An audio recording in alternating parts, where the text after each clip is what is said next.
Centers for Independent Living. Peak Parent Center.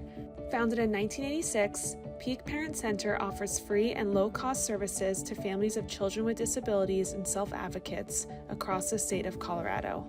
Peak provides training, information, and technical assistance to help families advocate for their children in school and young adults as they step into adulthood.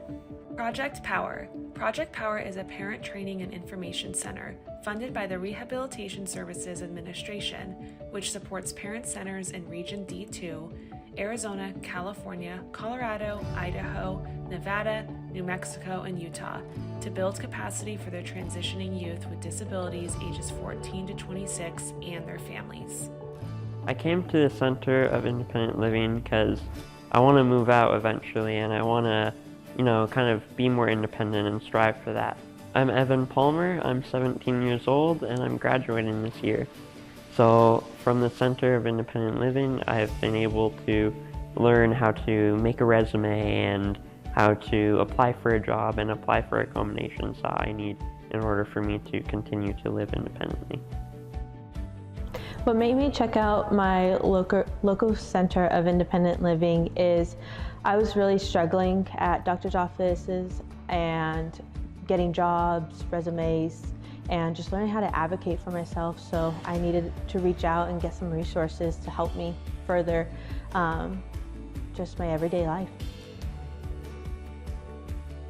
So Centers for Independent Living provide what we call youth transition services.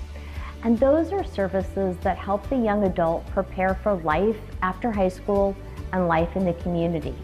So that could be self-advocacy skills, that could be working on independent living skills. It could also be thinking and working with a staff member to talk about education. What do I want to study? Maybe I want to go to college or a trade school and I want to learn more. Or maybe I'm ready to find a job and I want to work on my resume and my interview skills. So the youth and the staff will really work together to explore what goals does the youth have around transition and how can the staff member support them in getting the right information and the resources so they have the skills they need to have a full independent life after high school.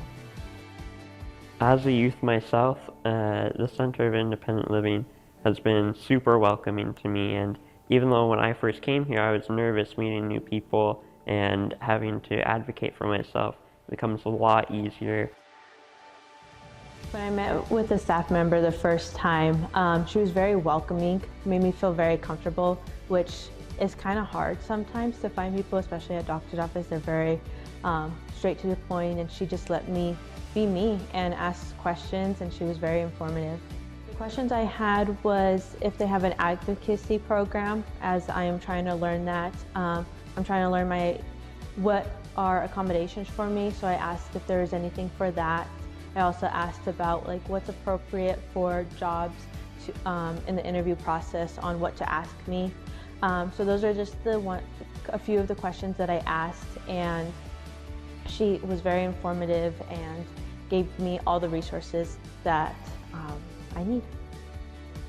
Independent living skills would be taught by the staff person, and that can be done in several different ways. You might be meeting one-on-one with a staff person to work on goals that are very specific to you, and so you'll meet with them, talk about your goals, work on ideas together, talk about resources, or you might be doing that in a group or class. So for example, maybe you would come to a class on self-advocacy skills. So you're with other youth and you're all talking about how do I speak up for myself? How do I make decisions for my own life? How do I make sure that I say what I need and why I need it? And you're doing that in the classroom with curriculum, with PowerPoints, or maybe you're doing it in a group where you're talking about ideas together about how do I speak up, and you get ideas from other youth who are just like you wanting to practice their self-advocacy skills. So she did mention group classes and individual. I like to take advantage of both, just because with the group I get to learn from other people and their experiences, which can help me in the future, as well as the individual, because then maybe I was scared in the group, and want that one-on-one to just make sure that I understand the material.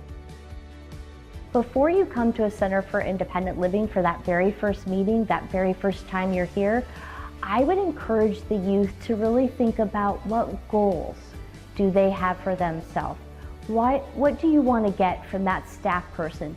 What do you want to get out of this meeting and from your time being here at the Center for Independent Living? Maybe you write those down, or maybe you talk with your parents or your teacher and they have some ideas. But come prepared to talk about what matters to you and what will help you be more independent, because that really helps us as staff know how to work with you and get you started off in the right way. I think having prepared questions, it really helped me as I'm someone who could forget not what I came in here for, but what information I need so that I can use the resources effectively. We provide accommodations for any group or meeting that you have with us. So maybe you want to bring your service animal, you're welcome to do that. If you're coming in for that very first meeting with us, let us know if you need a sign language interpreter or you need other accommodations in order to fully participate.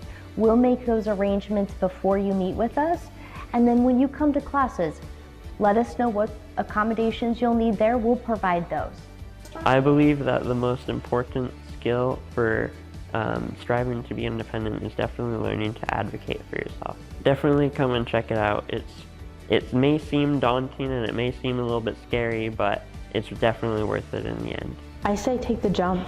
I know it's going to be scary at first, but it will help you in the end, and it will help you further in school or your career or life in general, because a lot of these skills we need in everyday life and not just in school or a job.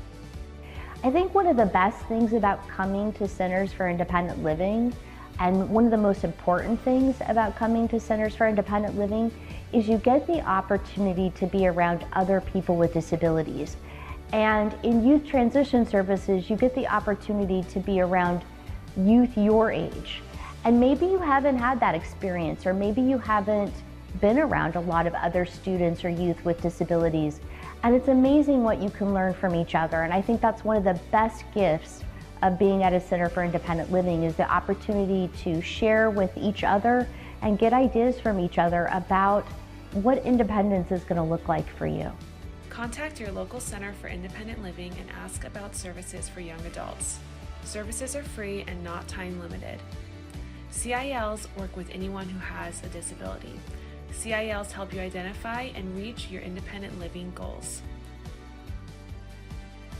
This project was developed by Peak Parent Center, Project Power, Encircle Families, and Diverse Ability Incorporated. Special thanks to Ability 360 in Phoenix, Arizona.